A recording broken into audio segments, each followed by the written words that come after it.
Sabi nila, kung pakiramdam mo ay napapagod ka na sa buhay, kung hindi mo na alam kung anong gagawin mo dahil sa mga hindi magandang nangyayari, minsan kailangan lang natin magpahinga. Kailangan lang natin tumakas kahit sandali, lumayo, huminga, at hayaan mong yakapin ka ng kalikasan. Tara, ako si Chad, and this is my story here in South Korea.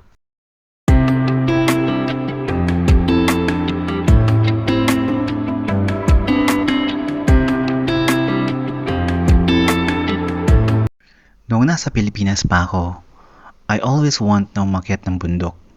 Yun nga lang, hindi ako makahanap ng kasama. Meron naman sana, kaya lang laging nadodrawing. Minsan hanggang plano lang talaga. Ayoko naman mag-joiner ng walang kasama dahil baka ma-out of place ako. Kaya mostly, more on dagat yung pinupuntahan ko. And today, samahan nyo kami umakyat ng bundok kasama yung mga Pinoy na katrabaho dito sa South Korea. Kailangan nga namin sumakay ng subway para makarating sa Dobongsan. Pangalawa sa mataas sa bundok dito sa Seoul. Sa biyahe pa lang ay nasa 2 oras na ang biyahe mula Gujan hanggang Dobongsan. May kalayuan din. Nagawa ko pa nga mag-video habang nakasakay sa subway. Muntik pa nga ako matumba. At ito nga yung mga kasama ko, bali 4 nga pala kami aakyat ngayon ng bundok. Medyo malapit na rin naman kami sa station ng Dobongsan kaya nasa may pintuan kami para pag tumigil ay diretso baba na kami. At eto na nga, pababa na nga kami. Bago nga kami umakyat ng bundok ay dumaan muna kami dito para bumili ng pagkain. Ito ay matatagpuan sa gawing exit ng station dito sa may Dobongsan. Paglabas nga ng station ay matatanaw na agad ang bundok. Dito pa lang sa malayo ay nakakamangha ng pagmasdan. What more kung maakyat na nga namin ang itaas. Siguro sobrang masarap sa pakiramdam. Kaya habang nasa baba pa kami ay hindi ko maiwasang ma-excite kahit alam ko na sobrang nakakapagod. Napansin ko din na marami kaming kasabay na aakyat ng bundok. Halos karamihan nga ay matatanda na. Mostly nasa edad 50 hanggang 60. Pero ang lalakas pa nila. Unlike sa atin pag may edad na, hindi na kayang umakyat ng bundok o magtrabaho ng may bibigat. Dito talaga napaka-productive nila. Hindi na pag-iiwanan. Habang nasa daan nga kami ay hindi namin alintana ang pagod dahil busog na busog ang mga mata namin sa mga magandang tanawin na nakikita namin sa daan. Idagdag pa ang sobrang tahimik, mga huni ng ibon, mga rock formation at mga nagtataasang puno. Nakakahinga lang ng maluwag. Hindi ka rin maliligaw sa gitna ng gubat dahil ang daming mga mapa na makikita mo. May mga guide din kung nasang area ka na ng bundok. And besides, ang daming makakasabay sa pag-akyat. Ang laki nga ng pinagkaiba ng hiking dito dahil ang daming tao. Parang tourist attractions lang to. Ang kinaganda lang dito ay renovated ang lugar. Ibig sabihin, binago nila yung mga dadaanan. Naglagay ng maayos na apakan, may handrails, at naglagay din sila ng mga hagdan. Lalo na sa area na mataas at mahirap maakyat. Kaya hindi nakapagtataka na madami ang umaakyat dito. Hindi pa nga kami nakakaisang oras sa pag-akyat pero ramdam ko na yung pawis sa katawan ko. Wala pa to sa kalahati ng bundok. Pero hindi tayo titigil hanggat hindi tayo nakarating sa itaas ng bundok. Parang sa buhay lang yan. Hindi ka pwedeng tumigil o sumuko dahil may gusto kang marating. At kailangan mong magtagumpay sa uli. Mapapagod pero hindi susuko. Patuloy lang. Pwedeng magpahinga tapos laban ulit. Tama nga sila. Karamihan sa atin bundok ang takbuhan para makahinga ng maayos, makalimot, at makatakas sa magulong mundo. Wala ka kasing ibang iisipin kundi yung goal mo na makarating sa tuktok ng bundok. At malayang maisigaw lahat ng bigat ng dinadala mo. Hindi ka husgahan ng kalikasan. Habang papalayo ng papalayo ang tinatahak namin ay pabigat naman ang pabigat ang bawat hakbang. Dahil nga pataas ng pataas ang nilalakaran namin, kailangan din namin kumabit sa mga bato, sa mga ugat ng puno, o sa mga handrails para hindi kami madulas o mawala ng balanse. Nakakahingal. Yung tipong kakapusin ka ng hininga dahil nakakapagod. May mga times nga na mapapaisip ka na sana hindi ka nalang sumama para hindi ka mapagod. Pero sayang. Sayang yung opportunity na maka-explore ka sa ganito kagandang lugar. Hanga din ako sa mga matatanda na kasabay namin umakyat dahil ang lakas-lakas nila. Hindi alintana ang edad para may pagsabayan. Parang ito nga siguro ang isa sa mga libangan nila. Ang umakyat ng bundok. Nakaka-amiss silang tingnan. To be honest, sobrang nakakahingal. Malayo-layo pa nga ang akyatin namin, siguro mga nasa 1 oras pa para makarating kami sa itaas ng bundok. Ang bibilis pa ng mga kasama ko, kaya kailangan ko silang mahabol para hindi maiwan.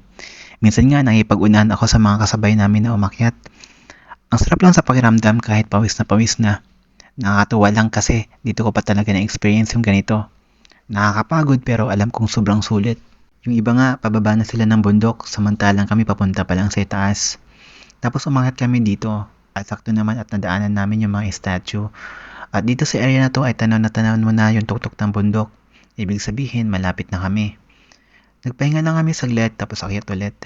Nung mga oras nga nito ay nakaramdam na ako ng gutom pero kailangan muna namin makarating sa itaas. Dito sa area na to ay madaming mga nagpapahinga.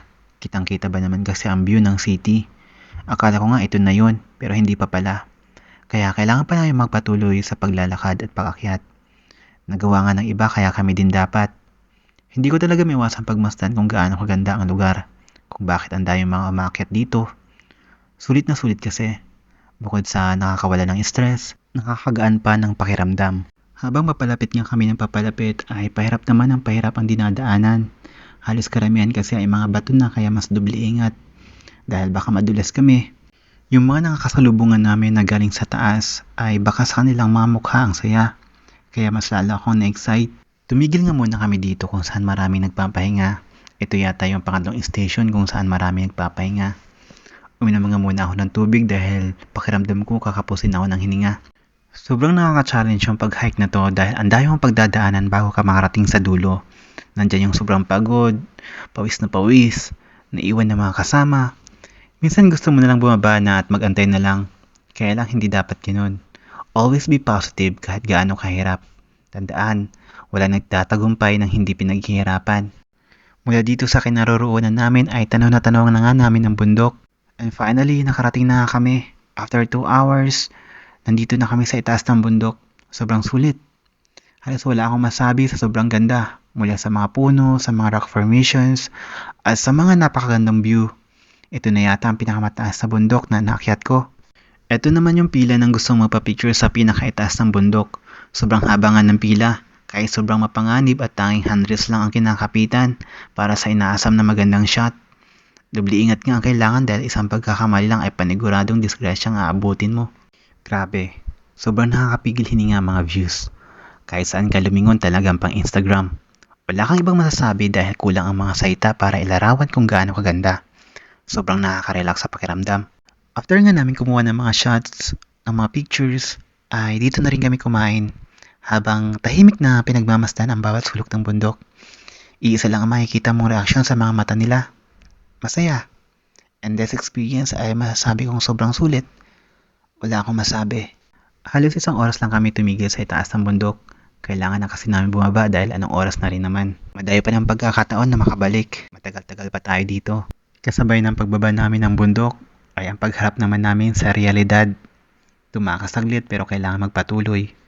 Isa sa na-realize ko, kung gaano kahirap umakyat sa bundok, ay ganoon naman kadali bumaba. Halos takbuhin nga lang namin. Walang challenge, walang thrill. In reality, kahit gaano pa kataas ang narating mo, at the end of the day, babalik at babalik ka pa rin kung saan ka nagsimula. Hanggang sa susunod, anyong!